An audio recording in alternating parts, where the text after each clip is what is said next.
What we're gonna do right here is go back, way back into time.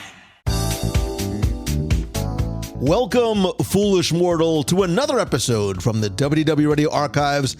I am Lou Mangello, and this is show number 753. And this and every week, I'm going to select an evergreen episode of the show to share that maybe you haven't heard before, or one that you haven't heard in a long time. From interviews to top 10s, relevant reviews, guides, wayback machines, and more. It's a great way to visit and revisit some of our favorite episodes, including ones that you've suggested I share from the archives. And with Halloween season upon us, the Haunted Mansion is the perfect attraction to visit and revisit in this week's trip to the archives. Plus, with the announcement of the Haunted Mansion Parlor coming to the Disney Treasure on Disney Cruise Line, it's like the happy haunts literally received your sympathetic vibrations. So this week, we're going to go back to the very beginnings of how the concept of this legendary attraction came to be, as well as its many stages and stories and players and secrets and troubles, and how it eventually became the haunted mansions around the world that we know and love. So we're going to explore the evolution of the mansion as well as its myths and its legends. And speaking of legends, as we step into the mansion, we're going to uncover some of the creative minds behind the attraction, like Ken Anderson, Claude Coates, Mark Davis, and Rolly Crump. So I invite you, if you dare, to join us as we unravel the fascinating journey behind this Disney classic. And then I'd love to hear from you. What's your favorite Disney Parks Haunted Mansion around the world? Is it the original Disneyland, Walt Disney World, or Tokyo? What about Phantom Manor in Disneyland Paris, or the not-so-haunted Mystic Manor in Hong Kong Disneyland? Share your answer and your thoughts in the WDW Radio Clubhouse over at wdwradio.com/clubhouse, or call the voicemail at 407-900-9391. That's 407-900-WDW1, and I'll share your story and answer on the show. I'll also share that question and links to this episode on social. You can connect with me everywhere at Lou Mangello. But for now, sit back, relax, and enjoy this week's episode from the archives on the WDW Radio Show. Daddy, tell me a human story. Well, let's see. Once upon a time, there was this magical place called Disneyland. And inside Disneyland, there was a strange, deserted mansion. Then one day, the mansion became haunted by 999 ghosts. Oh! And now humans can visit the haunted mansion and get real scared. Daddy, do you believe in humans? I don't know, but I do believe in Disneyland.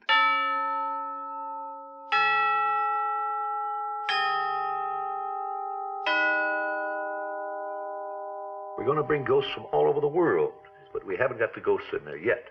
We're out collecting the ghosts, and we're making it very attractive to them, hoping, they'll want to come and stay at Disneyland, so we're putting in wall-to-wall cobwebs, and we guarantee them creaking doors and creaking floors.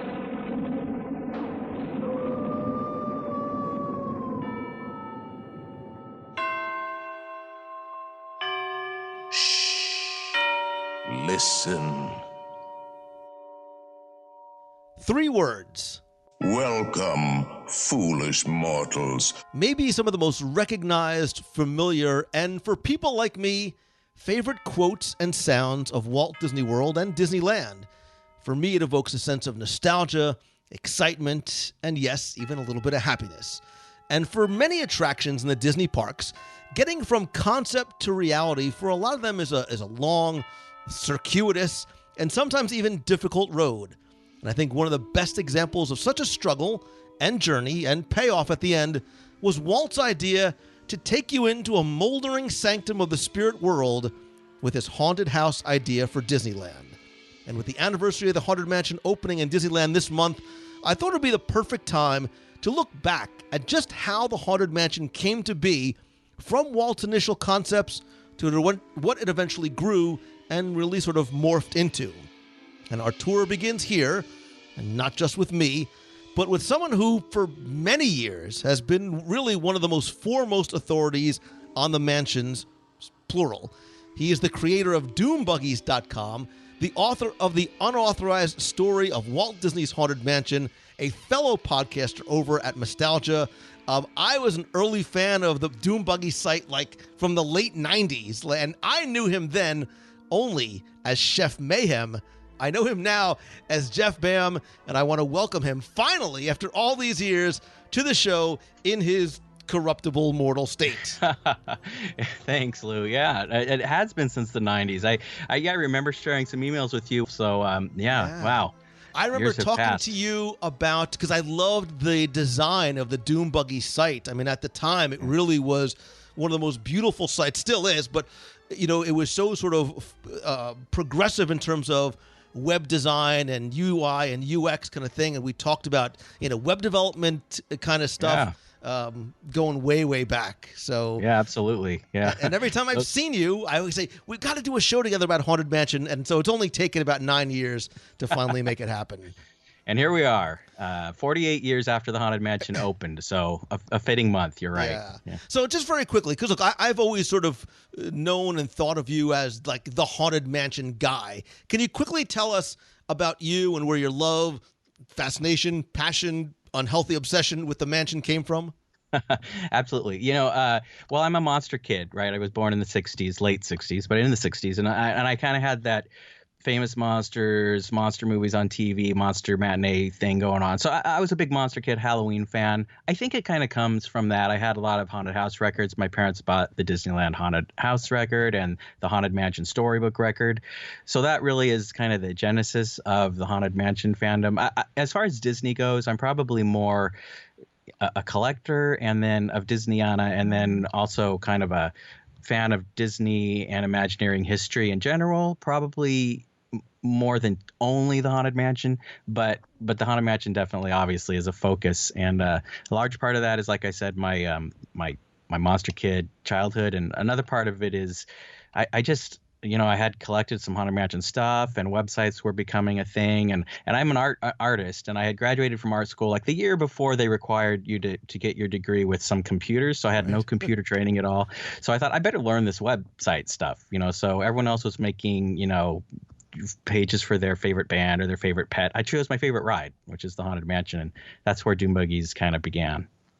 And I love that, you know, being able to share your passion for something that, like a lot of us, you know, our passions sort of grow as a kid, and you were able to take that and create something that not only helped satisfy your just love of the attraction in the parks, but really for so many people, like I said, I think Doom Buggies really is still the de facto website when it comes to anything and everything about it. And I think maybe, look, I'm like you. I not only love the history and the details and the stories, but I think there's so much that so many of us love about the mansion. And I think part of that is a little bit of the mystique, right? I think there's more myths about this attraction than probably any other one in the Disney parks.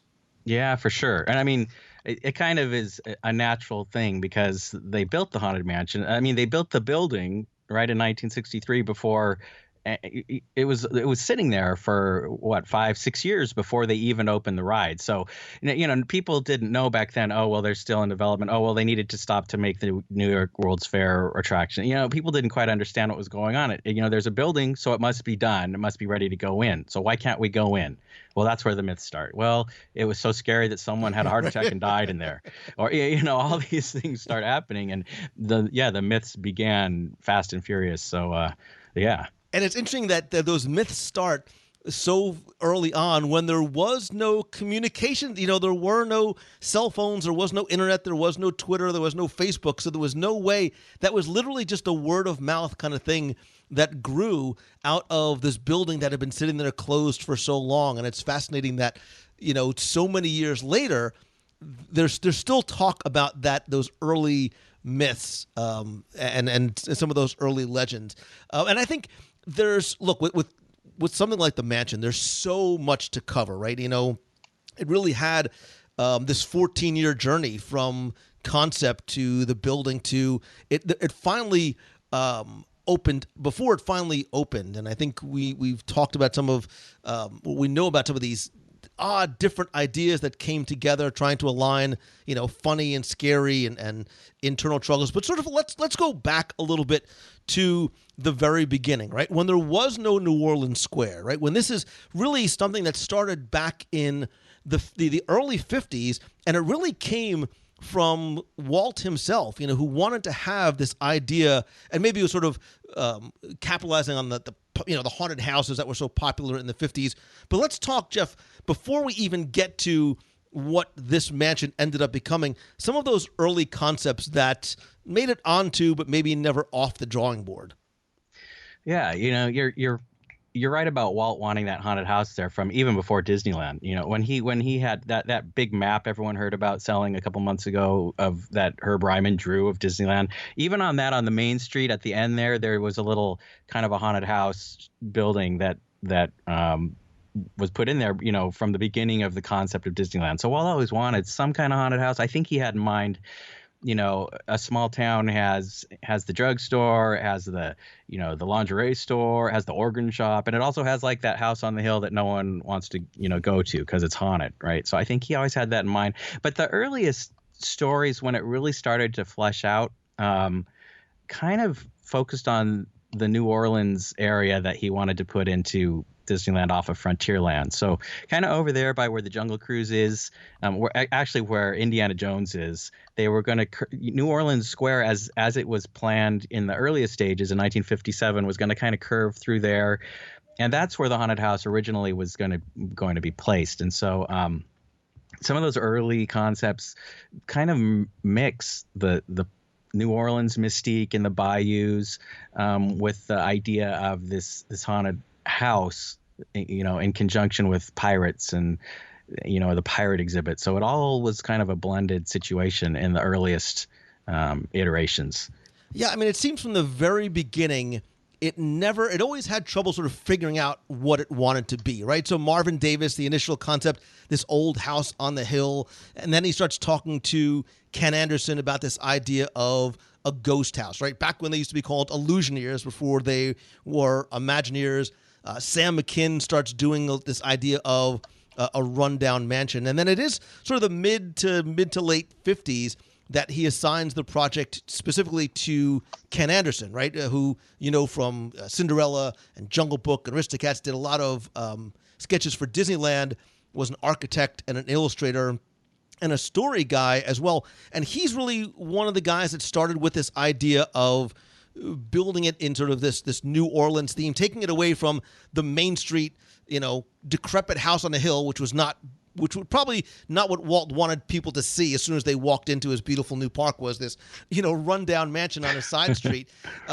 So once they decided to put it over there, even the attraction itself had not just differing ideas of what it should be and the storyline, but even what the attraction should be itself. Before they even came up with the concept of Omnimovers, they wanted this to be a walkthrough.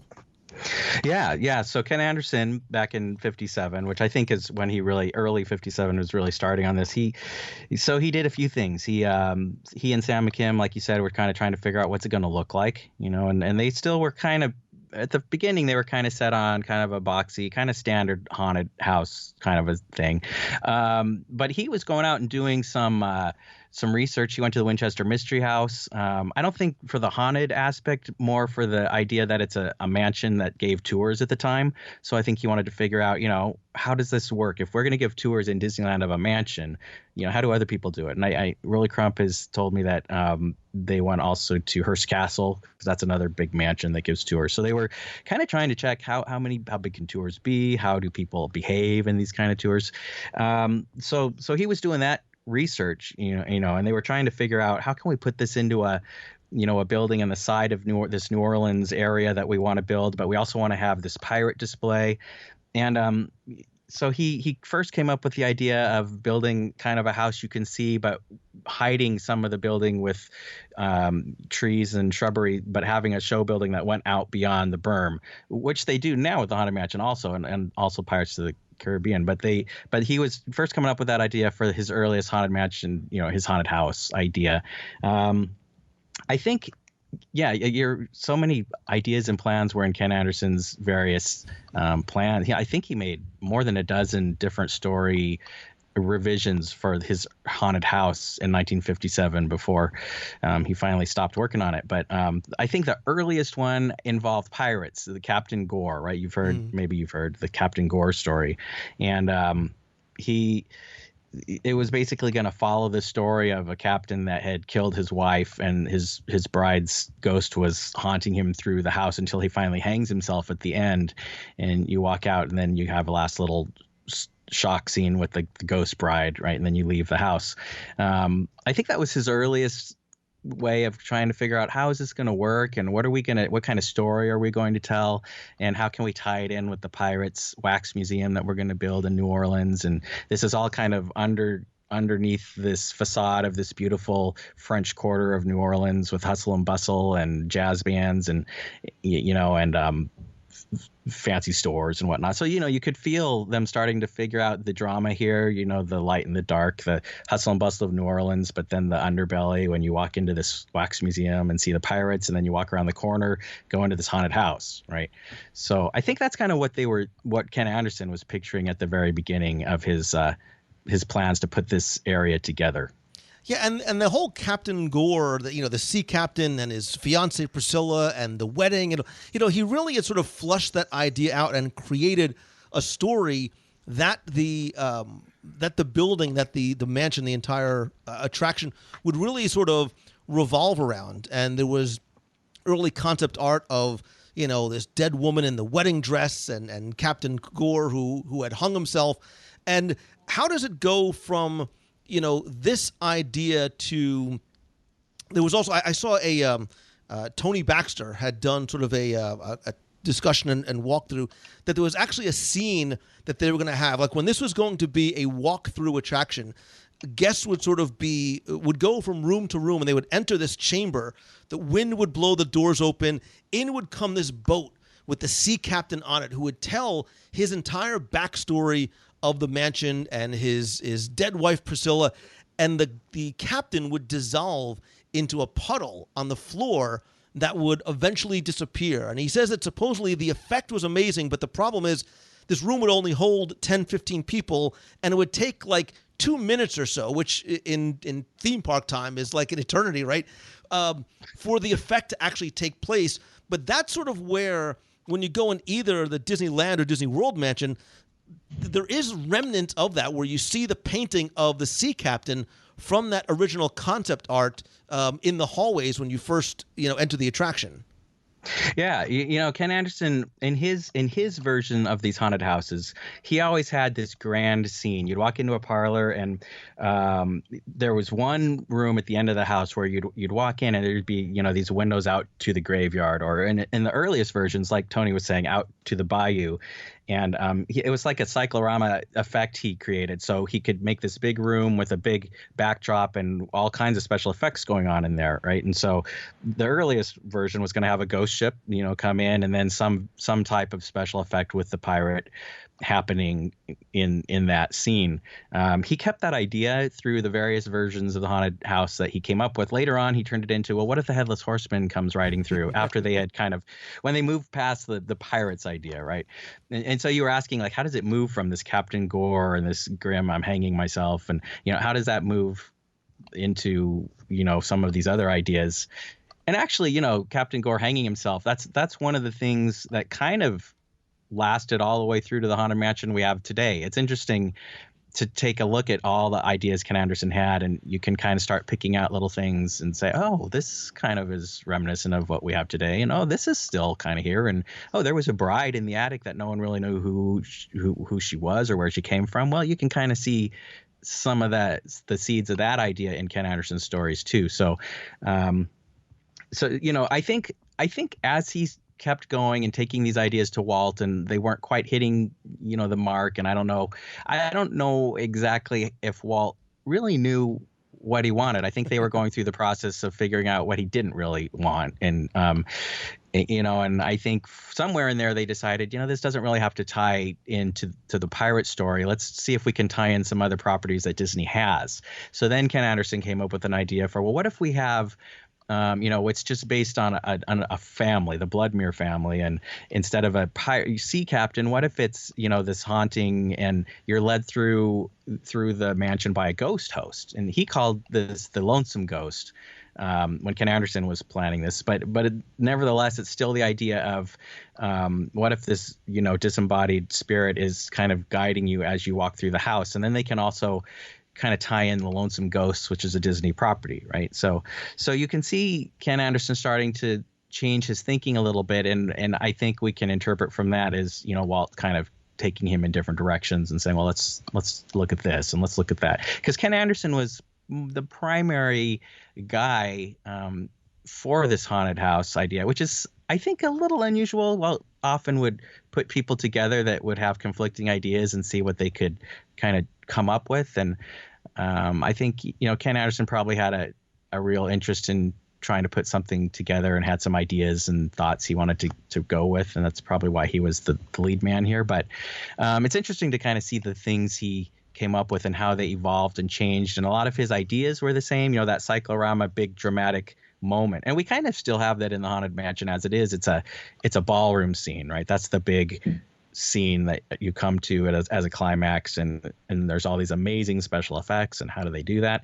You know, Ken Anderson didn't quite have it as a Pepper's Ghost effect, but he had the idea of they're going to come to this parlor and look out the window, and it's going to be this big amazing scene. And I think the most famous and most developed version of that he came up with was, well, what if we have the Headless Horseman ride by, and he comes up from the back and you hear the horse and you see him ride in silhouette across the background, and then suddenly he pops up in front of you, and you know, there's this big drama, and it happens to be another property we have that we can capitalize on. So he, you know, his ideas were constantly evolving, changing very quickly. I mean, he wasn't working on the Haunted Mansion that long, but he came up with, you know, all kinds of new ideas and new stories and new concepts.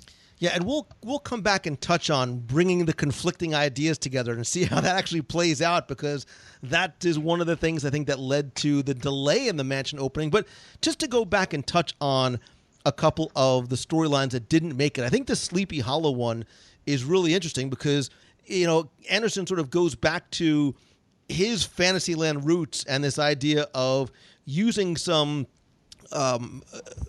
already existing source material like the legend of Sleepy Hollow, and living events sort of from that perspective, and having the Headless Horseman and these familiar characters like him and Ichabod Crane. And this was one of the ones, and correct me if I'm wrong, there was a lot of, they created a lot of plans, a lot of drawings for this version of it, but was it really Anderson who decided, rather than sort of building on top of this existing story, we need to create our own backstory, because in order to sort of go through the whole legend of Sleepy Hollow, it might not be something that would be necessarily of interest to guests. We could sort of write our own story that would be better for this type of attraction.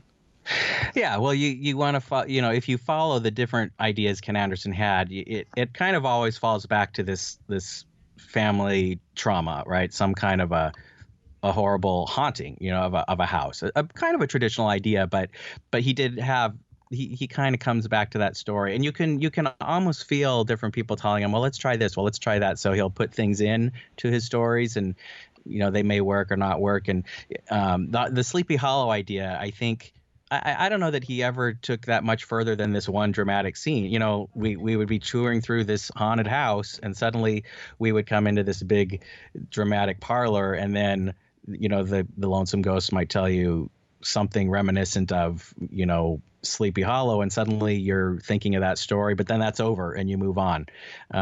So some of these things are more obvious to us as Haunted Mansion fans and historians because we have Ken Anderson's plans, right? But I think there's a lot more to kind of the ideas he came up with. Some of it we may not even ever get a chance to see because, you know, he worked so fast on this and so quickly and had so many ideas all at once, and then he was not on the project anymore.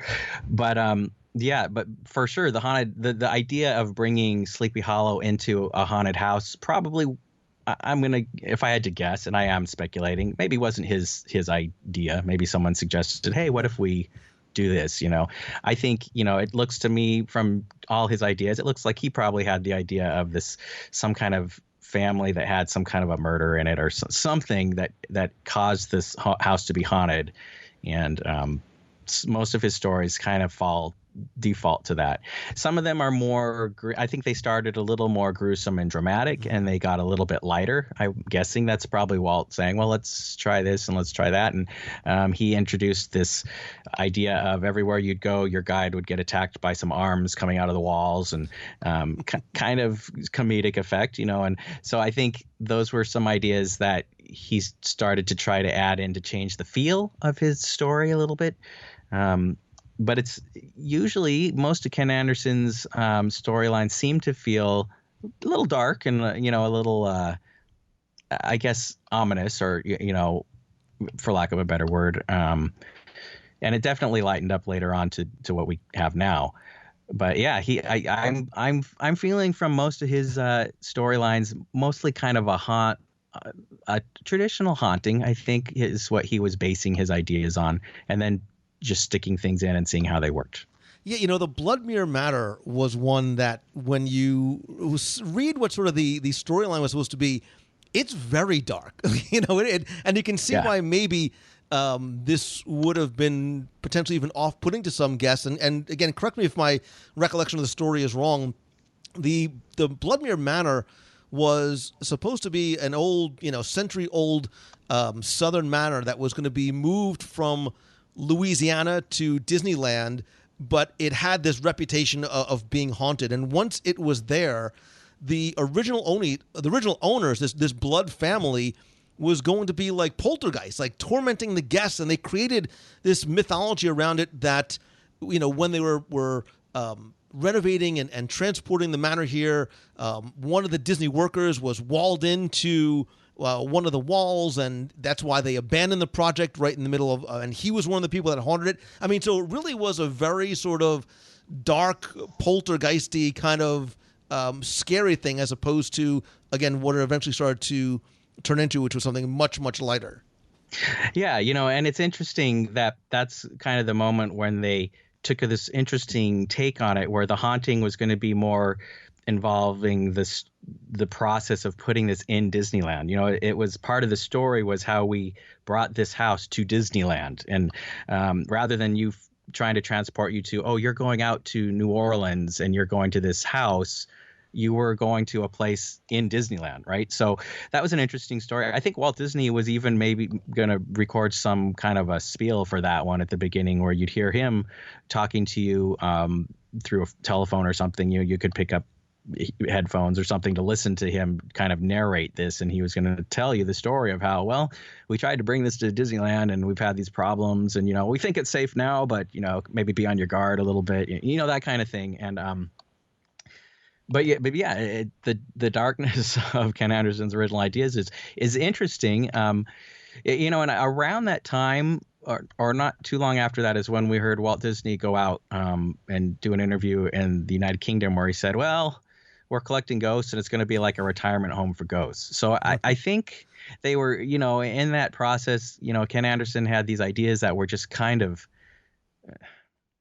I don't know if it would have been hard to, there's definitely a lot of drama at Disneyland and in Disney stories and Disney movies and Disney films, even back then. Snow White's Scary Adventures were not necessarily a family-friendly kid ride to go on. Even though it was plopped in the middle of Fantasyland, it was still pretty scary. So I don't think Walt was afraid of the drama and the scary, but I think the story was just a little too, how do you say it? How do you put that in Disneyland and make it have a payoff at the end and an entertaining experience, not just murder stories. So that was probably kind of tricky to handle.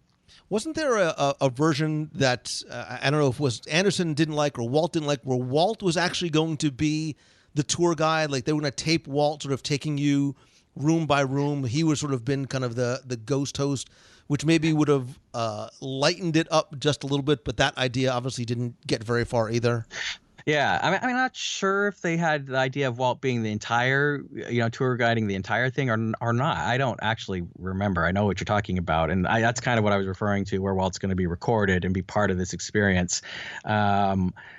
there were a lot of ideas for tour guides. Ken always had the idea that this would be a guided tour. It was never going to be something you just wander through. It was always going to be, and I think the most realized version of the Blood Mirror Manor that he had put together, you were going to have a tour guide plus the Lonesome Ghost was going to kind of guide you through. So they would kind of play off each other. Like you'd hear this disembodied spirit, and sometimes you'd see him manifest through special effects and things, but you'd be led room to room by a uniformed guard or guide or construction person or whatever, someone that was working on this house that they brought over to Disneyland, right? So you'd have both of those competing tour guides basically to kind of keep the story moving, and then the actual human tour guide would be the one that kept getting attacked by these arms coming out of the walls, because the story was supposed to be the ghosts don't really want you in here, it's kind of a dangerous place, and so maybe we can scoot you through a few at a time and just watch yourself.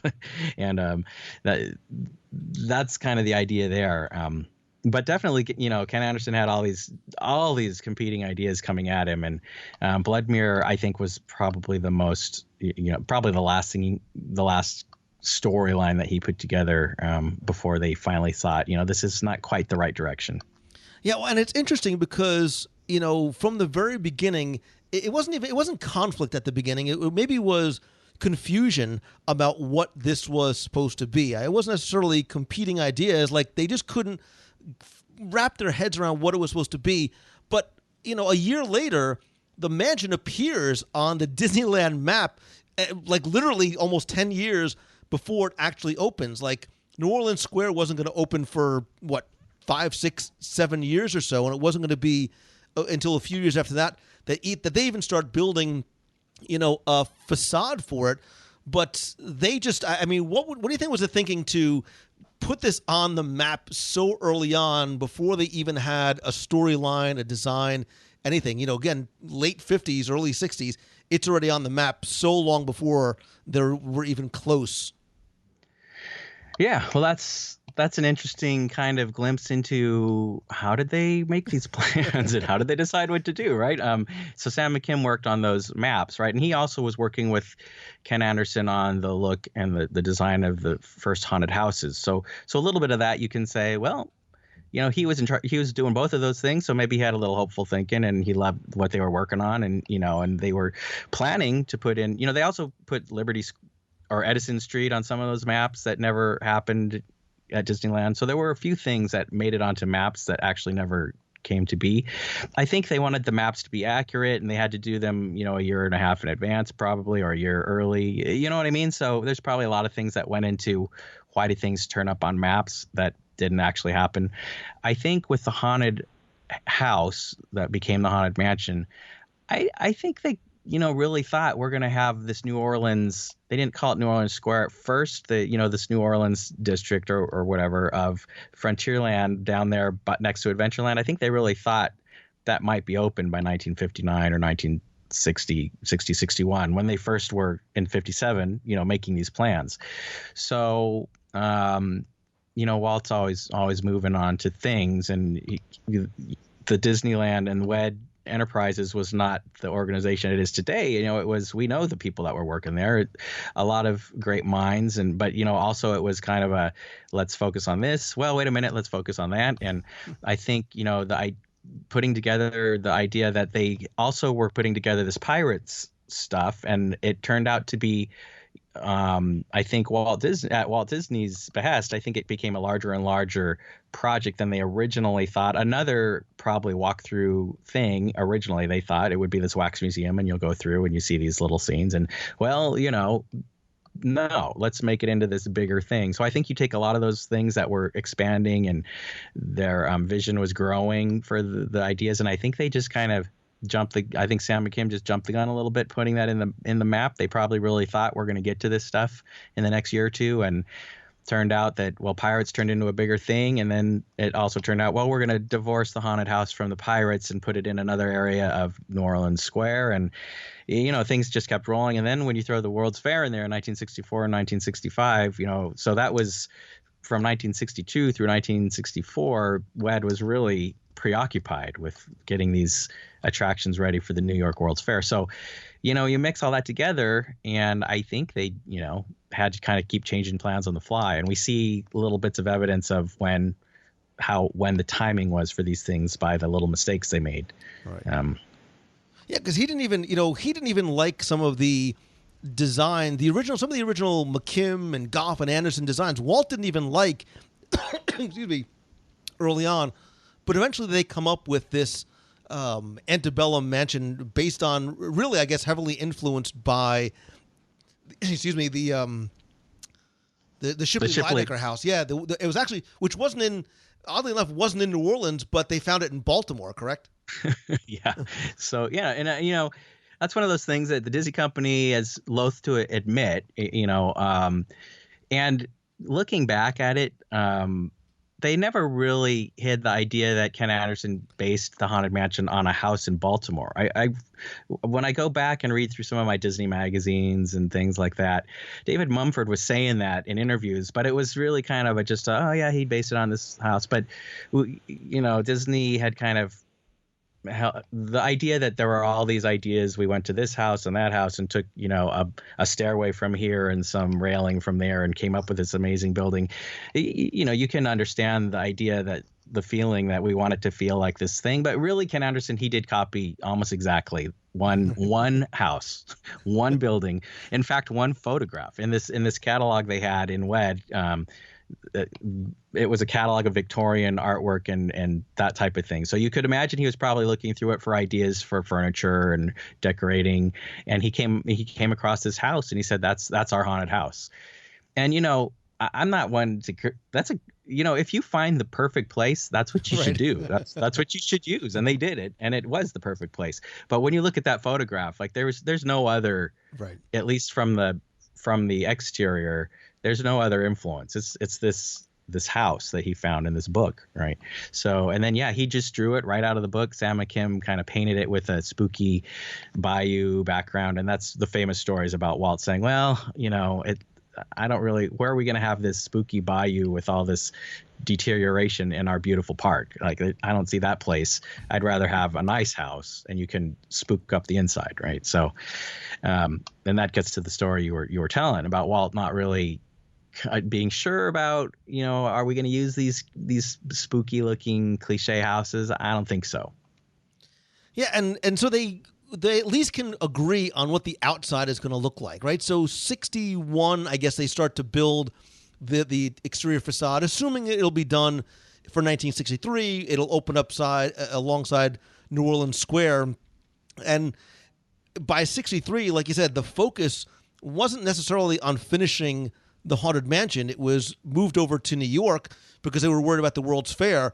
But it wasn't this time that, again, guess had sort of known this was coming for years, but Marty Sklar put out that giant sort of poster, that invitation from the Ghost Relations Department inviting the ghosts to rent, they could rent or lease some property inside this home that was, being built.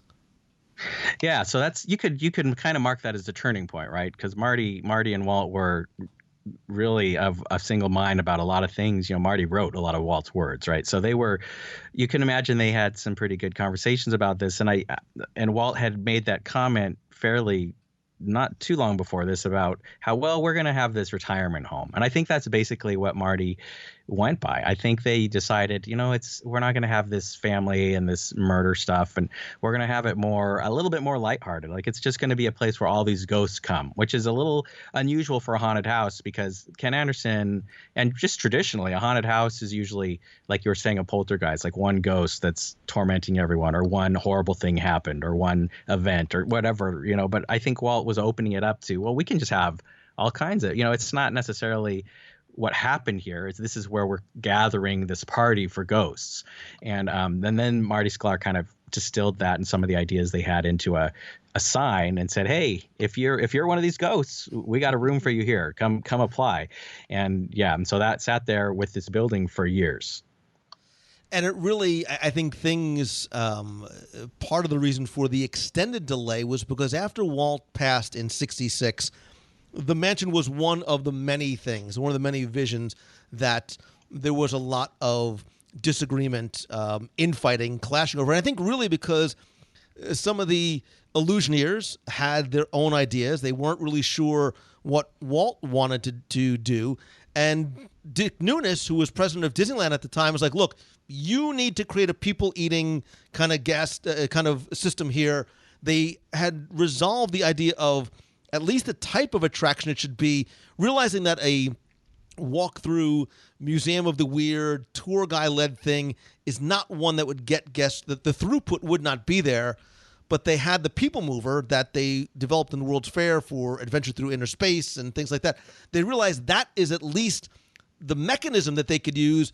Now, all of a sudden, sort of becomes this battle, for lack of a better word, to sort of oversimplified, the two sides. It's the scary side versus the silly side. And they were really sort of two camps led by Mark Davis on the funny side and Claude Coates on the scary side. Yeah, I mean, so much had happened in those few years, right? Like you mentioned, Walt passed away, and that's a big deal because I think Walt, at least from what I hear people say on occasion that worked with Walt, he would put people that didn't agree together because they would either come up with a better idea by solving their problem, or he could come in there and say, well, let's go this way, right? So it's not really a surprise, and we hear lots of stories about the Haunted Mansion particularly. I kind of suspect when Walt passed away, there were other fights happening, about a lot of things, because people just of high standing in the company, there wasn't a person to break the tie, right? So, and then you talk about the conveyance that Bob Gurr came up with, is the Omnimover, right? And he was inspired by that at the New York World's Fair. The audio animatronics had come leaps and bounds at the New York World's Fair. So you get to this point where, like you said, there's kind of competing concepts going on.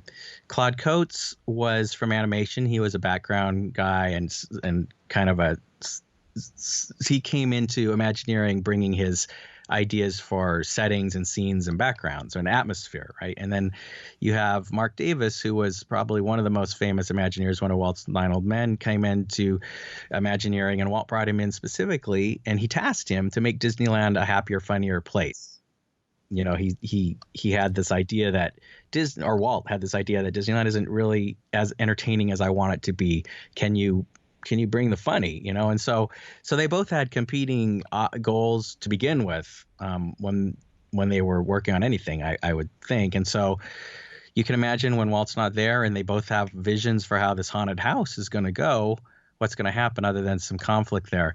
I personally don't really look at it as funny versus scary. I think for me, I kind of look at it more as a conflict of, is it going to be atmospheric, and is it going to be about the house and the setting, or is it going to be character driven? Is it going to be about these ghosts that we've called in here and put together and that have all these different personalities and ideas, and which way are we going to go? Because I don't think Claude Coates thought let's fill this up with murders and blood and gore. I think he knew that the ghosts are going to be comical and it's a Disneyland attraction, but I think he just wanted it to be more more of his vision of this kind of ominous dark place. And I think Mark thought, no, Walt wants me to make funny stuff happen. So here's all these amazing, hilarious, gags that you can choose from. Let's load it up with these things. And I think that's kind of where the conflict was. And, it was difficult for them to try to navigate. How do we decide who gets to make this decision?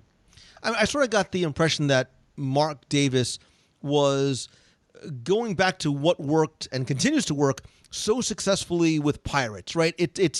Pirates, depicted in films was a scary thing, the way they, ravaged and plundered and rifled and looted, but they made it funny. And I think he sort of, even that, maybe that's why he also was going back to this idea of a nautical theme, sort of tying it back to what was going on there, wanting to keep it light the way he did it.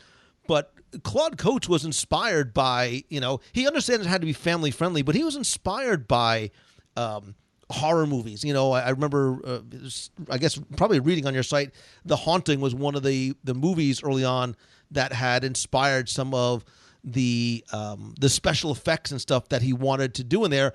And he wanted it to be more of a haunted house than sort of, for lack of a better term, sort of a goofy version of like a Pirates of the Caribbean. Oh yeah, definitely. I mean, if your listeners haven't seen The Haunting, the Robert Wise version of The Haunting, I think he did that like a year before The Sound of he did The Sound of Music, or right after that, around then. But if you haven't seen that, it's kind of an amazing. You can see so much of the Haunted Mansion in that movie if you watch it and you say, wow, they really were inspired by this to kind of create this atmosphere of a house that is really, it's the house that's the character. It's the house that's coming to get you, and so for sure Claude Coates was inspired by that, to a big degree. And it's interesting because he did work with Mark on the Pirates very successfully. He came up with this amazing adventurous burning city, right? And it's so creative and imaginative, and it works so well. They appear to work so well together in Pirates. You feel like, well, how did that not translate as well to the Haunted Mansion? And it's hard to tell exactly what they each had in mind that were so distinct that they would be in conflict. But definitely Claude Coates was inspired by these these big dark kind of incredible experiences like the Haunting film, and you can see that in the Haunted Mansion as it exists. And, while there's sort of these somewhat conflicting ideas of what the tone of the mansion should be, guys like Rolly Crump and Yale Gracie are already working together on some of the different effects that they were going to bring in there. And I know you've spoken to Rolly in the past. He had come up with some very interesting, very creative, I think he sort of was still thinking about this idea of either the Museum of the Weird as part of the attraction or an add-on to the attraction, and was designing a lot of miniatures and effects on his own and with Yale Gracie that were going to be used, hopefully, in whatever version of the attraction was going to be, right?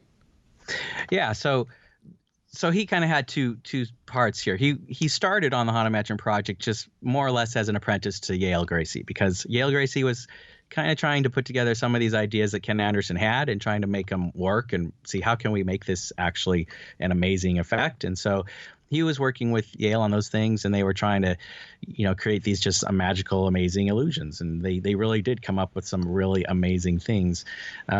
Later on, the World's Fair happened, and Rolly was heavily involved in that with Small World and, different things. And he came back and was trying to put together what he thought Walt, or what he wanted to suggest to Walt that they look at in terms of the haunted house, because he knew it wasn't really working for Walt. And Rolly's opinion was, this is just too Halloween. There's ghosts and goblins and black cats, and even the weather vane's a black cat. And, let's just not follow the spider webs in the attic route, but let's just look at this a little bit more surreally. And so I think he wanted some surrealism in there. And he's kind of famously also was inspired by some movies, an old French version of Beauty and the Beast, where there were the Beast's chamber had human body parts as furniture, arms holding lamps and that kind of thing. And I think he was inspired by some of that, and maybe some more mystical, metaphysical ideas. So he was trying to come up with that stuff. And he says that Walt liked it. No one really disagrees, with his story, that Walt looked at these things and he kind of liked the direction. He just didn't know, we're so far along in this, and, we have all these storylines going, and I just don't know where this, suddenly we have these arms coming out of the wall. I don't know how this is going to work, but I like it, right? And so, and you got to throw in there, Rolly was a young guy, early mid-20s when this was happening, and the other Imagineers were more peers with Walt, and so he really was kind of the odd man out in Imagineering. He never really, I think, was respected as a cooperative or like a cohort to some of these Imagineers like Mark Davis. So that's going on a little bit too, and Walt really liked Rolly. He thought he was a creative guy and an artistic guy. And I think, the other Imagineers probably didn't quite see what's Rolly got that we don't have. So there's a lot of that going on. And it turns out that his contributions to the Haunted Mansion were sort of minimalized, even though Walt liked him. Walt said, well, let's build a pre-show or something like that, and we'll put your stuff in there, and it'll just kind of set the mood and be an atmospheric thing. And then Walt passed away, and that never happened. So, but even with Rolly, you see some echoes of the things he worked on in the Haunted Mansion, so some illustrations he did, some ideas he had, still kind of the ideas made it into the Haunted Mansion. So they really did work, take everything into account and continually look at what do we have, and what's our collection of ideas and plans here, and how can we utilize these things to create this attraction. Well, I think too, because his designs were sort of this amalgam of both being, funny but a little bit creepy, it fit into what eventually the mansion was going to be, which was this compromise of, almost to a certain degree, the first part will be scary, the second part will be silly. And if you look at some of, like you said, some of his designs, the chair that he drew, the sort of the face in the chair, seems to really be the inspiration for the red chair with the face that you see in the first section of both mansions. Yeah, definitely. And you can see those arm holding, the torches being held by the arms at the end of the attraction. So he definitely got his things in there. Yeah, and I guess that is a good point. He had kind of a good aesthetic, and maybe that's why Walt kind of was gravitating towards his ideas and saying, I like this. I don't know exactly how this is going to work with where the train is going here, but let's look and see what we can do here. And I think compromise is a good word. I don't even know if they compromised as much as just kind of finished. They just split it in half, right? put the stuff together and just we're done. I think the Imagineers that worked on the Haunted Mansion, from what I can tell, most of them are passed away now, but I think they were more or less proud of the attraction. Maybe didn't. Sorry, my daughter's. It's okay. I'm sorry. I think most of them are kind of, kind of proud of what they did, but maybe don't see the whole thing as exactly what they would have planned. Maybe, we like it. I maybe would have done this or that, so, but as fans, we come together and somehow we've determined as a group that this is like the best outcome that there could have been, like chocolate and peanut butter. Somehow they ran into each other. You've seen the old commercial, right. Like you got your chocolate and my peanut butter, but we love it. Right. So, I don't know that was necessarily as intentional as we hope it might be or wish it could be, but it did work out that way, probably by the brute strength of great ideas. Walt had the best guys working on everything. So whether they had to compromise, whether they didn't quite see it eye to eye, they still had a bunch of great ideas. And, you mix them together and it still is a great attraction, however you slice it. Well, and I think to a certain degree, you could almost argue that the delay in opening the attraction may have actually proved as a benefit, right? Because they really never hit on what they wanted. But to use your peanut butter and chocolate analogy, that's sort of what happened, right? So the delay gives them the advantage of saying, hey, this Omnimover system thing that on the Magic Skyway, that works. That'll eliminate all the issues with the walk-through attraction.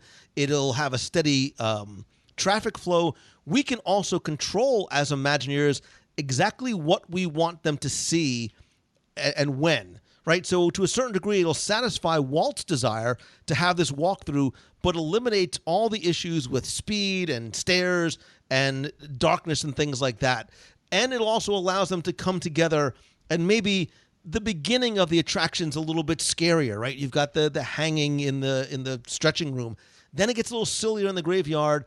And then at the end, you got that little hint of, hurry back, and a little bit scarier again with little Leota as a goodbye. So you're right. The delay almost helped, accidentally to a certain degree, of allowing these ideas and these seemingly disparate concepts to really come together. Yeah, and I don't know if we can ever know for sure how Walt, what did he really have in mind as this Haunted Mansion was being developed? That's the one missing piece here. What he couldn't have just been floating through, letting people throw things at him, right? There was feedback, and that's what I'm all Haunted Mansion students and fans always trying to figure out, what did Walt think?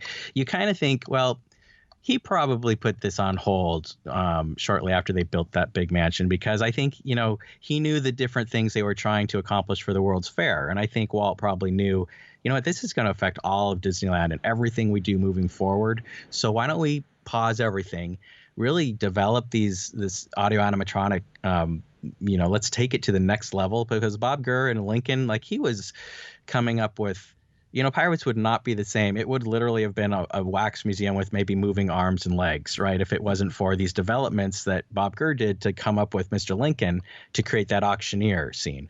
So I think similarly with the Haunted Mansion, I think Walt probably had in mind, we're gonna just stop. We're gonna really develop some ideas and move forward in our technology, and then we'll come revisit this and make the best idea and bring the best ideas forward.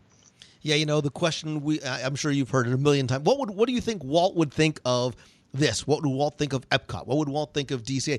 You could almost ask, what do you think Walt would think of the Haunted Mansion, right? He wanted the mansion to be, he didn't want it to be decrepit on the outside, but on the inside it looks run down and it looks, maybe a little bit different than it was on the outside. Is that what he had in mind, or is it not? If you rode through it today, one wonders what he might think. I think at a very bare minimum, I'm sure he would be incredibly impressed at not just the storytelling and the artwork and things like that, but some of the effects that they used in there. Yale Gracie, when he worked on some of the effects too, he was sort of was back and forth over the scary versus the silly, but they created the Pepper's Ghost effect for the ballroom. And didn't they build like a full-scale room in order to, like, very early on to show the Pepper's Ghost effect, how it would work?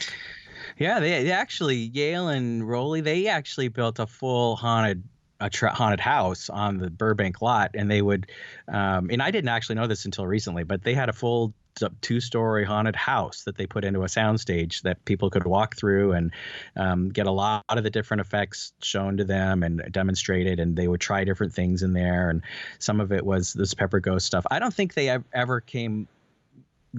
demonstrated a giant, amazing ballroom scene. I don't know that for a fact, but I don't believe they had the glass available to do that on the lot.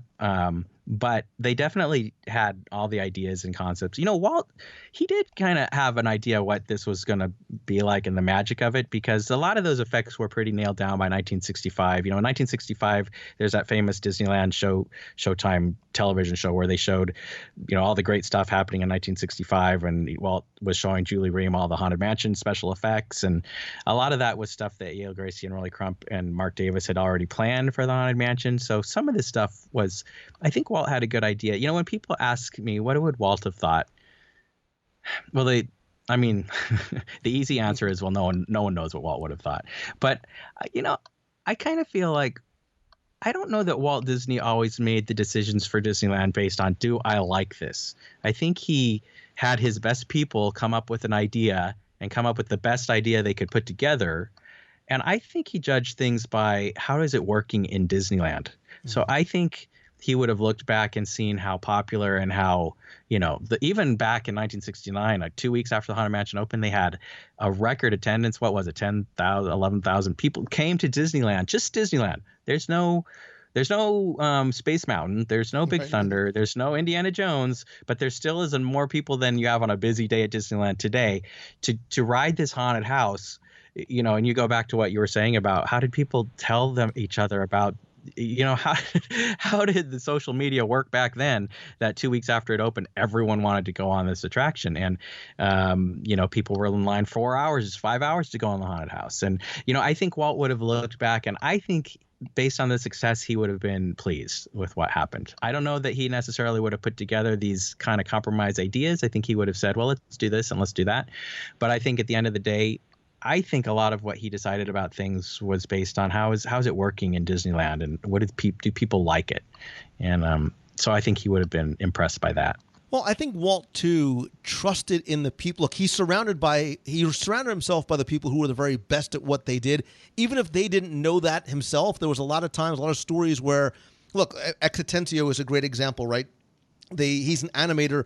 They bring him over to WED as a scriptwriter, and he's like, wait, I'm not a scriptwriter. He goes, well, no, you're a storyteller, and that's what you need to do to tell stories.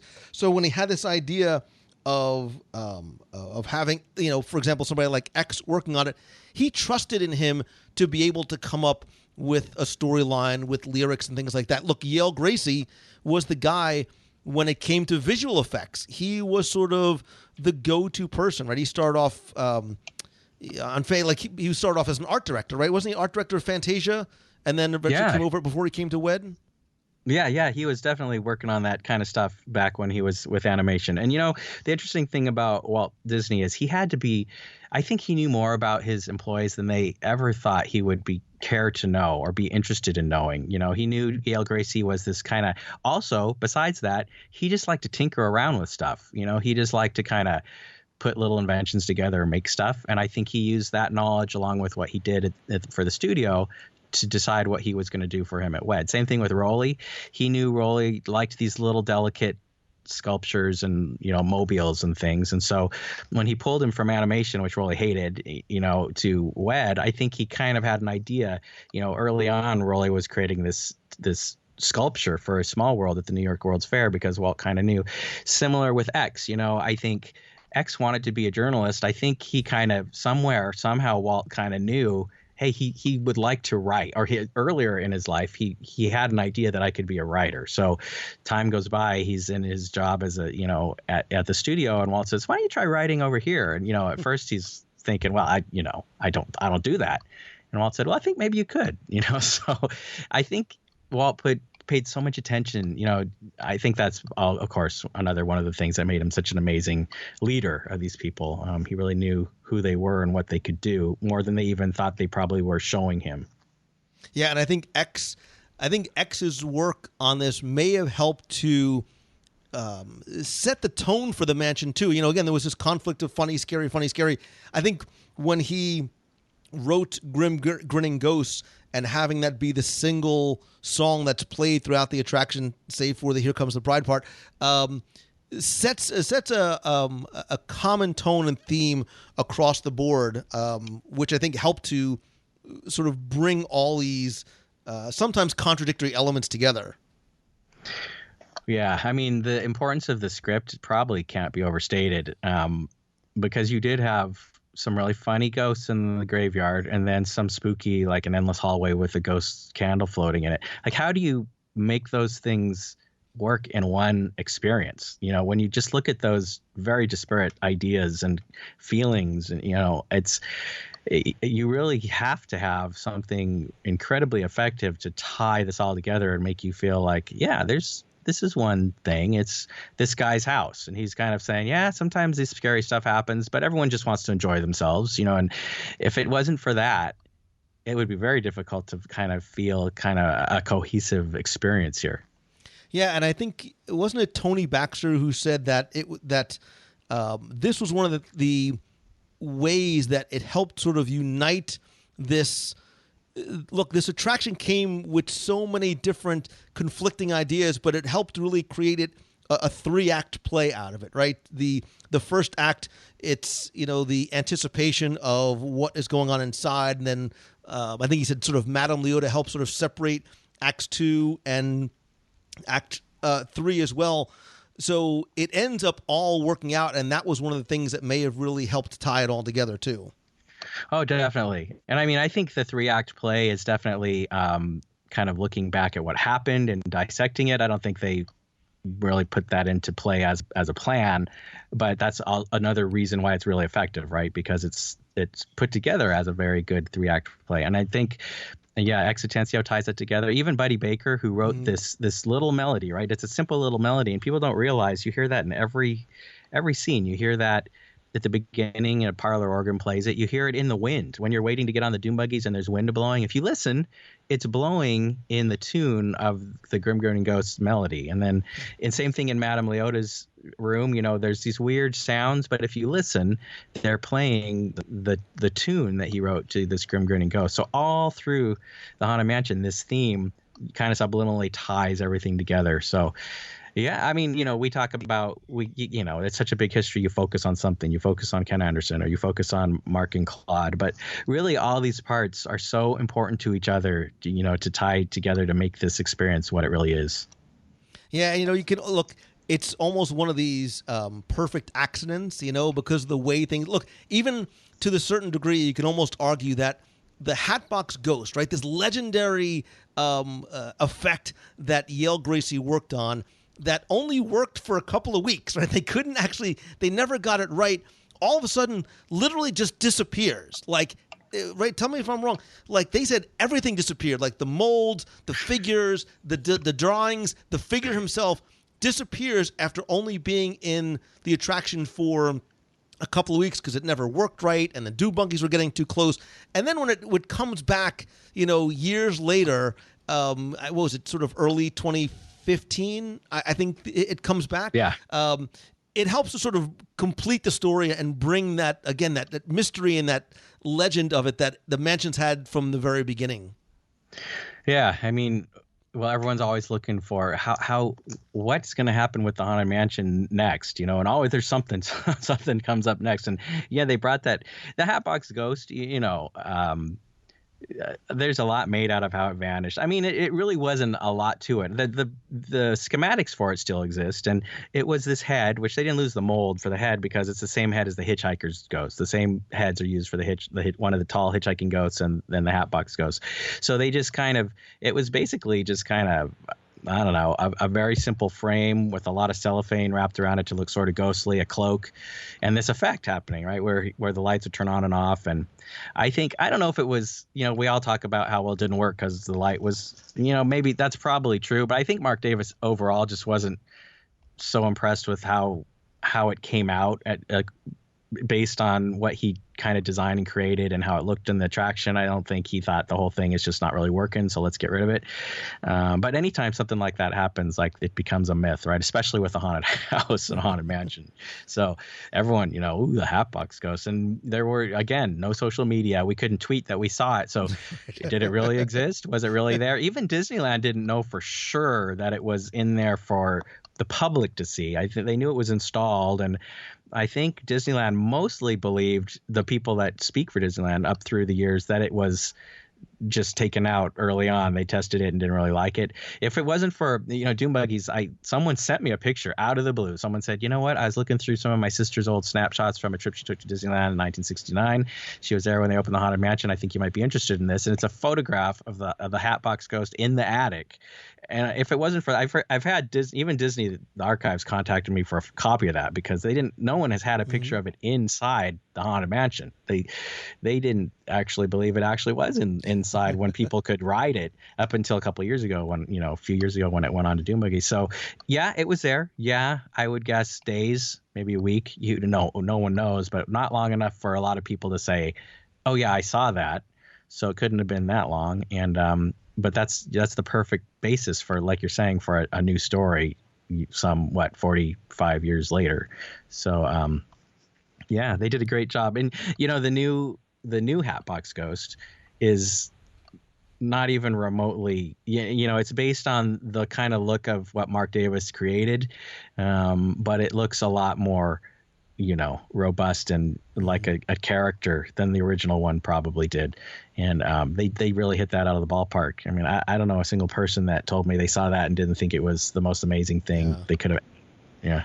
Yeah, it's an incredible effect to this day. And I think that you're right. I think it helps complete the story, keep that mystery and the legend of the mansion going on. Look, it takes 18 years from Walt's original ideas, 6 years after they build the building, $7 million in $69, which is like $50 million today, to finally get this opened. From a Walt Disney World perspective, it was one of the very few, or maybe the only attraction created both for Disneyland and Walt Disney World at the same time. So on our side, on the Walt Disney World side, this was like the first attraction that was ready, and they basically had it done, locked the door, and then kept it closed for a year because they worked on it so early, because they were sort of building it almost simultaneously with what they were doing from Disneyland. And I think when it does finally open in Disneyland in August of '69, right? We're celebrating the anniversary this month. The guest response was, there were technical issues. Some people wanted scarier. Some people were disappointed. Some people, didn't understand the funny part. But I think they, as guests, they eventually were able to very quickly reconcile the scary and the funny and understand that this Haunted Mansion was not like a scary house. It was exactly what Walt wanted, which was an attraction that families could ride and enjoy together. Yeah, I couldn't say that better myself. Definitely, definitely it was a success. And yeah, I mean, there's always going to be people that say this or say that, but critically, and as far as most of the, the reviews from the 69 that I've read and people talking about it in newspapers and that kind of thing, I think, it was widely hailed as one of the most amazing things Disneyland had ever done. Yeah, and look, there's obviously so much more about the mansions. There's so many more legendary Imagineers that worked on it. We never even talked about Blaine Gibson or Harriet Burns or some of the other people that worked on it. The continuing legacy of the mansion. I don't mean the Eddie Murphy Haunted Mansion movie. I mean, whatever happened to the Guillermo del Toro movie that he announced, what was it, in 2010? Yeah. Which didn't the image that they used on the promo poster have the Hatbox Ghost on it? It did, and he, I've actually spoken to Guillermo del Toro very, very briefly about this, and I mean, he is a huge Haunted Mansion fan. I think he would love nothing more than to work on a Haunted Mansion movie. He did a lot of preliminary work creating a character of the Hatbox Ghost. I know Doug Jones, who he uses a lot in a lot of his movies and things, was kind of fitted in a costume of sorts, to kind of learn to be a Hatbox Ghost and try to discover the character. So, they got to that point. That was probably for pre-production ideas and that kind of thing. Whether or not this will ever happen, nobody knows. You know how movies are.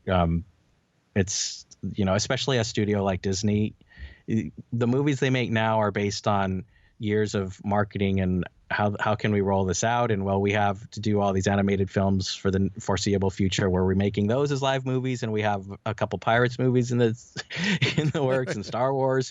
So, you can almost feel it at being on, whether it's the best idea in the world or not, kind of on a holding pattern, waiting for the superheroes to clear out of the way, maybe, I don't know.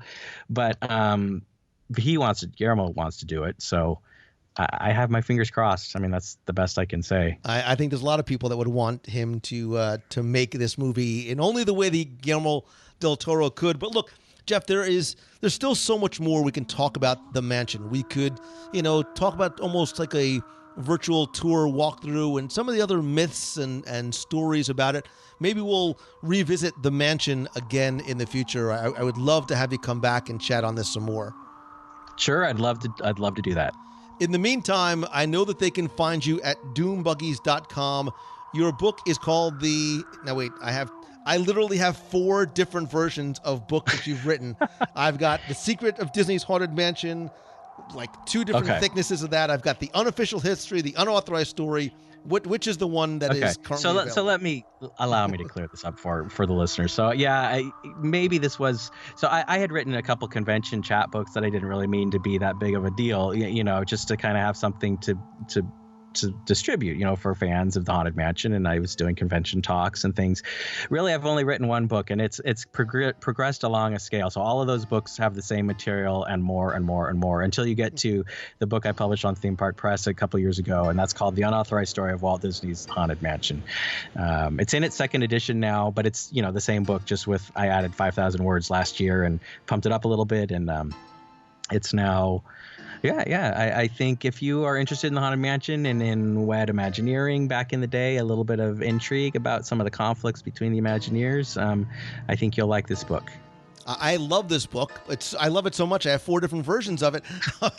And you've got great stories in here. You've got what I love is that you have a lot of your own personal interactions with some of the people that you've spoken to over the years. You've got photos, you've got diagrams. I will put a link in the show notes to where they can get this on Amazon. They can also obviously find you at doombuggies.com.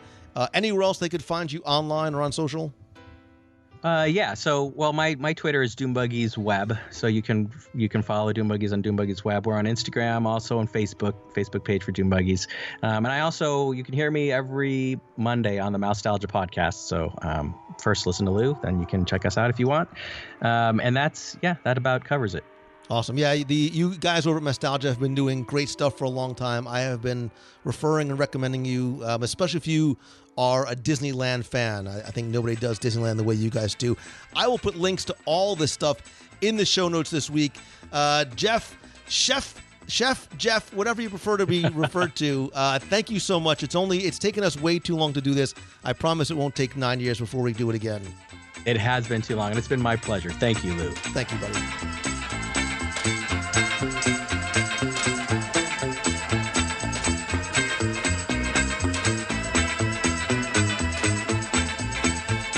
Ah, there you are. And just in time. There's a little matter I forgot to mention. Beware of hitchhiking ghosts.